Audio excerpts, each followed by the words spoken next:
If you would raise your right hand and repeat after me. I state your name. Chad Garvey.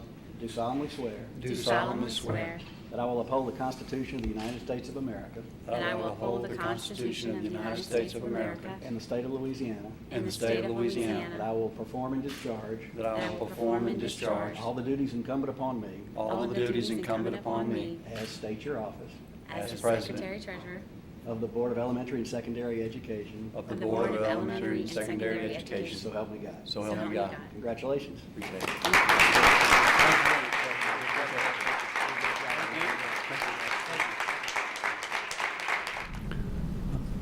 We have an enormous task. And I want everyone to be reassured we will not rest on laurels or rankings in some paper about the quality of our job. We'll judge ourselves on the quality of our students and their abilities to get jobs and their abilities to continue on to college if they wish. We sometimes differ on how we're going to get there, but we will not be satisfied until every child in this state, regardless of their wealth, has access to a high-quality education. And I'll tell you what the most critical factor in that is: the quality of the teacher in every classroom. We can pass all the policies we want up here. It's the teacher in the classroom that makes the difference. And let's be clear, we've got a tremendous number of high-quality teachers who put in long hours, who are underappreciated, who are asked to do more than just teach their students. They're asked to be a parent at times. They're asked to be a disciplinarian. We put a lot of weight on our teachers' shoulders, and we will lift them up. We will help them be better. But this board's committed to quality education for every child, regardless of how we deliver that education. We will not provide only one path to success in this state, because one path does not meet the needs of all. Every child's different. I have two. I wish they could be here today. They had tests. Politics comes and goes, but those tests are important. Each of them are different. And we need to have a system that addresses the needs of individual children, regardless of their circumstances. And what that means is it's not a one-size-fits-all system, because one size doesn't fit all. Some kids are fine in a class of 35. Some kids need a class of 2. We got to meet the needs of the child at the level of the classroom. We got to get out of the box checking business and get into the teaching business. And that's what this board's going to do. Again, I probably went too long. I want to thank you for this opportunity. I've already had, since my election, I've had the opportunity to work on a working group for the superintendent's evaluation, the development of superintendent's evaluation, and that group was a diverse group. We had Ms. Beebe in that group. We had Mr. Gio in that group. We had Holly Bofi in that group, and myself, and we don't all agree on every topic. But the 4 of us worked well together, I believe, and came up with a good instrument, and we're going to continue the same. I wanted just to share thoughts regarding what's to come in the time between now and our next board meeting, which really is 6 weeks away. And I think we are turning a corner. This is a year's time into our administration, a year's time into our board. And I wanted just to briefly talk about what I think the critical distinction will be between the year that has just passed and the year that is to come, and thus forthcoming announcements that will be made over the course of the time. The last year has been spent doing monumental work, building on what I would call foundational change that this board has been working on for some years, certainly predating my time here. There were fundamental changes, such as the Recovery School District, that created a structural shift in our state and the way that our state's education system is built. In the last year alone, we adjusted our entire labor framework through the institution of the Compass regulations and through the institution of Act 1. We redid the way that finances and school choice are thought about and the rights of kids to attend the best educational option for them using public tax dollars through Act 2 and through the scholarship program, our charter program, and our course choice program. We put in place regulations that remove undue burdens from educators, including many of the changes supported yesterday in Bulletin 741. With Act 3 and the regulations set in motion by this board, we created an early childhood education network that brings the governance of a fragmented early childhood system under one governance structure, thus uniting the finances, the accountability, the enrollment, and the professional development across all programs, birth to 5 education. These are extremely important and necessary fundamental elements of reform. They are structural elements of reform. And members, what I would ask is that you consider the next year a shift from the fundamental structure, the framework, toward the substance that fills that framework. And I think that's a critical shift for us to consider. It doesn't mean anything we're going to be doing is less controversial. It doesn't mean it's going to be less difficult or less complex. In fact, I think it gets more difficult and more complex. But I want to urge our thinking toward that way, away from the framework and toward the substance that the framework enables. And let me talk briefly then about things that I think you'll hear me talking about more over the course of the time between this meeting and our next meeting. First, and Ms. Beebe has mentioned this on several occasions, is the idea that we need to shift away from using our tools, our academic tools like our standards, our tests, our Compass system as separate pieces into one system of academic support for our educators. You will hear us speak over the course of the next several weeks about an academic support strategy that will include detailed use of and detailed guides on and sample assessment items to help our educators make an exact transition in terms of what is shifting on the standards and how it relates, on the tests, and how it relates to the new Common Core standards. You'll hear us talk about, in that academic support strategy, a specific piece of curricular guidance to give every educator in our state an understanding of how curriculum is shifting, a sample scope and sequence and sample units that they can use to organize their standards, while at the same time shifting away from the reliance on textbooks and the reliance on a prescriptive, comprehensive curriculum to empower our educators' guidance, but also empowerment to learn these new standards. We laid the groundwork yesterday for Compass shifts that allow for the use of Compass as not just a tool to grade teachers on the polls, but to really give specific guidance to the vast number of teachers who are in the middle on classroom practice. You'll also hear us talking about, as part of the support strategy, our network teams focus on district systems to make sure the districts have their professional development and their assessment plans aligned with the Common Core and the Compass systems. And finally, the development of a cadre of literally thousands of lead teachers across the state that have, at the schoolhouse level, the ability to speak as fluently about these issues as any department staff, as any national expert, trained themselves on how to facilitate the change process at the school level, taking it to the school so that there actually is a support mechanism on the Common Core and Compass for every school in our state. So I want to preview that academic strategy so you understand how these tools come together to form the substance within the framework. Also, within the pre-K framework, we'll be filling in, as we discussed yesterday, the substance of our pre-K pilots and really thus a projection of what Act 3 is going to manifest into.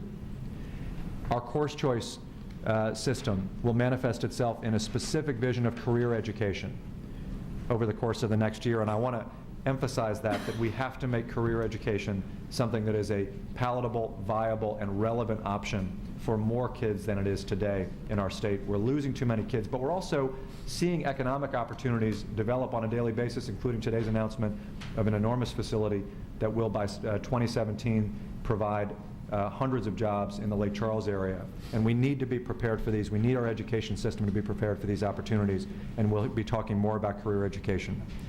Technology, and a vision that's not just about one computer for every child, but about the technology infrastructure that's necessary to support all of these changes across our state. We need a wholesale technology upgrade in every school district and statewide to support our K-12 education system. And finally, special education. If we're talking about substance, we need to pay close heed to how, for children with disabilities, all of these changes impact them and how we can use them to create better outcomes with students with disabilities, and making that a key priority within the substance of our work. So I wanted just to share with you, the concept that we're going to move from the fundamental changes, the structural changes, to a vision of the substance of classroom impact by bringing them into combination with one another, and that you should expect us to be talking more about these both with you individually as well as with our schools and with the public. Mr. President, I thank you for the opportunity to share those thoughts. They made some adjustments to the Compass system that really need to make Compass the best professional development tool possible. You know, that's really what this is about. It's about, yeah, giving an evaluation, but you know, in light of that evaluation, you got to get better at your job, and we've got to help our teachers and our principals develop to be as good as they can be, and that's what BESE did today. And how is this going to affect teachers throughout the entire spectrum? I think first it's going to provide greater clarity for teachers. We're going to give them at the beginning of the year clear information as to how well their kids are doing, what we expect their kids to achieve this year. At the middle of the year, we're going to give them videos to show them what practice that's strong and weak looks like in the classroom. At the end of the year, we're going to give them clear reports on how well did your kids actually do, and thus, how well did you do. Are you excited about the potential of this program? Oh, I'm so excited about it. I mean, Compass is having a dramatic effect. We've got more than 10,000 observations that have been logged. 75,000 goals have been set for kids across the state. So we're taking big strides forward. But we've got to make sure that it is really clear. We've got to make sure we provide feedback to as many teachers as possible. And that's what teachers have been asking for, and that's what we're responding with. You've been meeting with teachers throughout the state. What kind of reaction and feedback have you got? Well, I think teachers have said, look, we know that this is a good thing. We're not afraid of accountability, but we want to understand it. We want it to be clear. Second of all, we want to make sure we're getting as much feedback on our performance as possible. And we want to make sure at the end of the year, therefore, we understand this is why we were evaluated in a certain way. That all makes sense. We've got to put into place some systems to make it happen, and BESE chose to do that this week. BESE also took some action in terms of flexibility regarding school counselors and libraries and physical education. Tell us about that. Well, you know, we're holding our educators as accountable for outcomes as they could be. They've got to achieve with our kids. At the same time, we've got all these rules on the books that tell them this is exactly how you need to do this, whether it's your summer school plan or your ID badge or the way you staff your school or what have you. And our point is this: if educators are this accountable for outcomes, let's empower them to make the plans rather than thinking that the plans for how they get to those outcomes should come from someone in a room in Baton Rouge.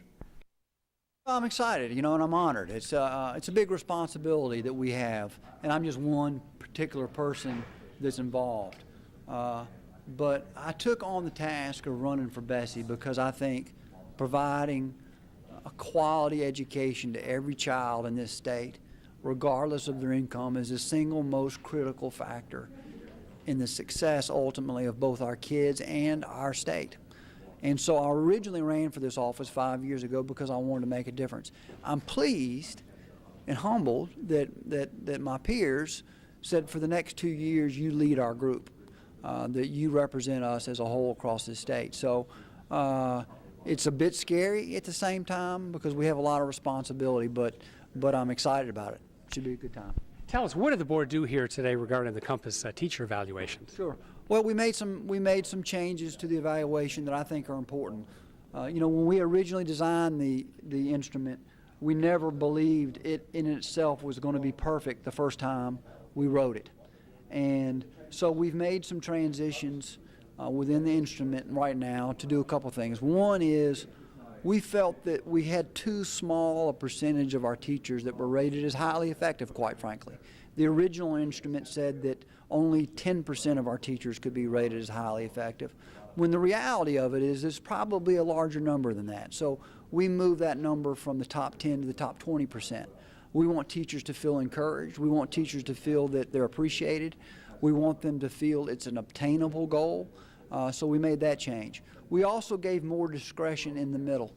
That if a teacher is rated effective, but not yet highly effective and certainly not ineffective, that we wanted to defer somewhat to their own principal and their own district on their ability to rate that teacher. That as long as the instrument itself said they were effective, that we wanted to give a little more local discretion on how that is interpreted to the individual teacher. We still think the greatest source of training our teachers to become better should be at the school level. And by giving principals that authority, we think there'll be a better commentary, better discussion between teachers and principals on how they become more effective. And the board also took some action regarding guidance counselors and physical education. Tell us about that. Well, we didn't. Let me say what we didn't do. We did not eliminate counselors. We did not eliminate libraries. We did not eliminate gym teachers. What's evolved over the years in this state is a book of rules that districts have to follow, and it's thicker than most phone books, quite frankly, and it's become inhibitive. It's become a crutch, quite frankly, where what was meant to be minimum standards becomes the standard. And let me give you an example. We say that there needs to be so many counselors for so many students has been in that handbook. Well, the reality of it is that may or may not be the right number.